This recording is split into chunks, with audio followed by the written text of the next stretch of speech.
So, dude, you can't really get much more Midwestern than this. No, it's pretty cold, pretty bleak. It is indeed. Which is a nice segue into at least one part of your book. When I knew that we were going to come out here and do this interview, I saw the snow falling, and I thought about It's a Wonderful Life. And I thought about the transformation that George Bailey undergoes, where he learns to have a new appreciation for being alive and being a part of things. Where is Levi when he comes home from war? Oh, let's see. He's certainly not feeling like George Bailey, the luckiest man in town. Well, I think he's racked with guilt. That's like the most obvious thing. But I think he's also morally torn over his own complicity in what he views as maybe a politically unjust war. And sometimes maybe it's hard for Levi as the character, but also many of us troops, to reconcile how much responsibility do we bear for what happened in Iraq and Afghanistan, how many civilians were lost, how long we stayed there, I mean, we're still there, versus, you know, the noble and honorable things like protecting those on our right, protecting those on our left.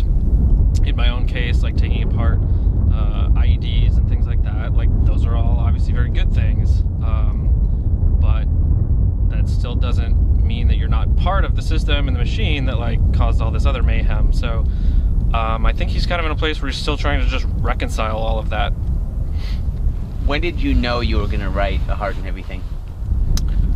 As a novel, in the form that it is, I think in early 2009 I wrote a short story with Levi and Nick, who at the time were had different names, but that's who they ended up being. And it followed the whole narrative arc of the story pretty much, of the novel A Hard and Heavy Thing, but it was just far too much to fit in a short story, and all my professors told me so. And so I thought, well, if it's too much for a short story, then I guess that means it's going to be a novel, because these characters were really sticking with me. How much, I think the natural question is always going to be, how much of you and your experience ended up in the book, and did it take the form that you would have expected it to, or did it manifest in a different way? I think that's always a difficult question to answer, because how much of me made it into the book? Well, probably like all of me, because I like wrote it. At the same time, I think we're probably talking about like the autobiographical nature is what people usually mean when they're asking that question. And in that sense, like I did grow up in Bangor, Wisconsin. I did join the military like in a kind of naive zeal during my freshman year of college after 9/11. I did play in a punk band. But that's kind of where I guess the real parallel autobiographical similarities end. I did a tour in Iraq in 2005. I make a cameo in the middle of the book, as you know. Like, that is the position I held in 2005, Explosive Ordnance Disposal Airman. I was a team member. I worked closely with a Wisconsin National Guard infantry battalion who was in Iraq at the time. And so the cameo is kind of like a little, I guess, homage to where I actually was at the time, doing what I was actually doing, almost as a way of foreclosing the question, like, is this autobiographical? Because, like, no, how could it be? I'm in the book. I'm a totally different character in the book. So yeah, it's hard to answer that, but I think after 4 combat tours myself, and I have 2 brothers that served, one who still is serving. Many of my closest friends either served or are still serving, and my wife served. So many of us have many shared experiences, and so I think a lot of the emotions that Levi manifests and that he's dealing with, and all the feelings he's trying to reconcile, I think a lot of that definitely drew from my own experience and the experiences of those that are close to me. But in terms of, like, is this like thinly veiled autobiography? Like, I would say no. It's probably really rambly. No. There's a lot of writing coming out based on different people's experiences, both in Afghanistan and in Iraq. You wrote fiction. There's a lot of also successful nonfiction. Did you ever contemplate writing nonfiction, or did you always need to attack this from the fiction side of things? I think always fiction. From the time I was a little kid, I always wanted to be like a writer, like an author who wrote novels and stories and books and things. And I even went to college for English and left to join the military right after 9/11, but never kind of gave up on that goal. Finished my BA in English, finished my MFA with like an emphasis in in fiction, and so like I never really ever even contemplated nonfiction. I like writing nonfiction essays every now and then and op-eds and things like that, but I don't think that I would have the stamina, at least I've never had a topic that interested me enough where I would have the stamina to write like a whole nonfiction book on a subject. Levi is searching for truth or answers or a sense of peace, and goes through different avenues along the way in talking to people. He's talking to Nick, obviously, but he talks to his father in a scene.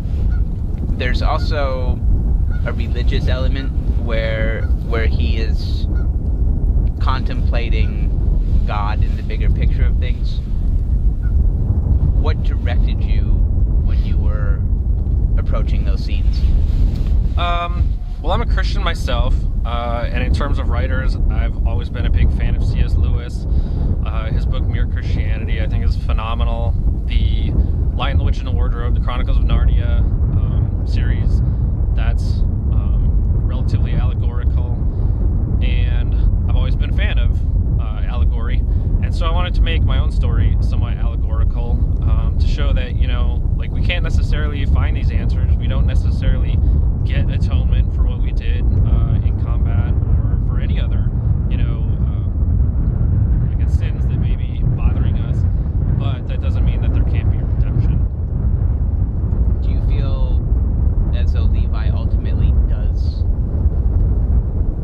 understand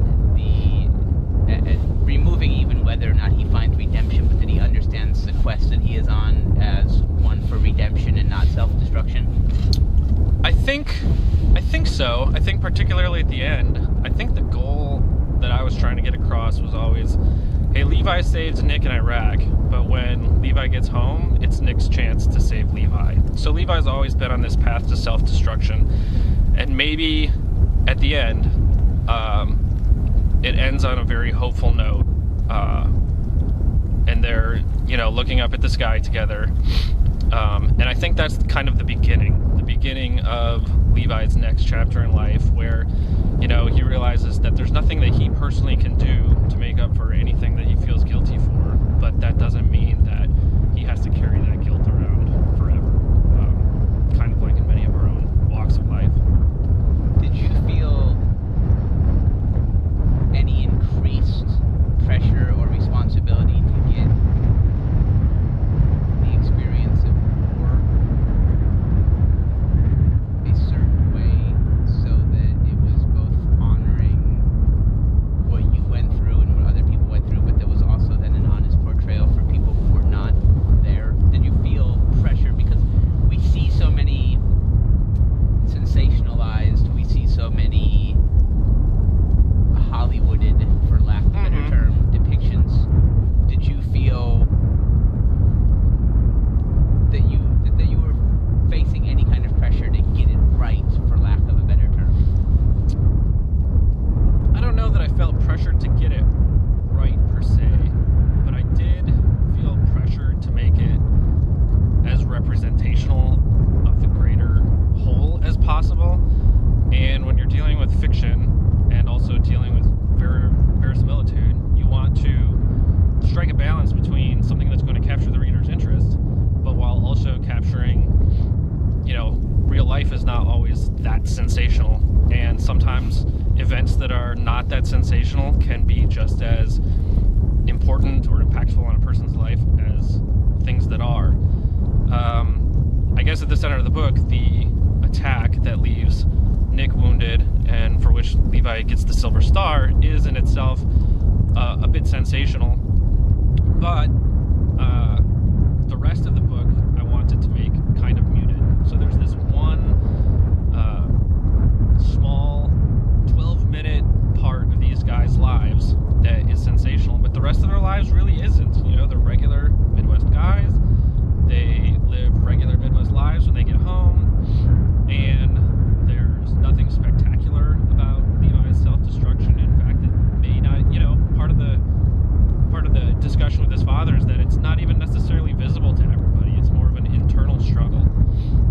So whereas so many stories of PTSD are about, you know, these utter collapses that are visible to everybody, this was more of an internal, quiet, simmering struggle as opposed to like a huge sensational collapse.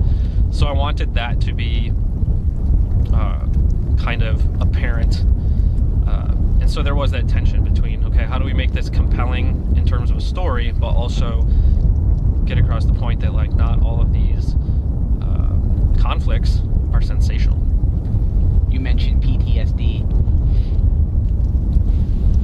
I was struck reading the book that it gives a window into the thoughts and experiences of somebody who is suffering, obviously, from PTSD.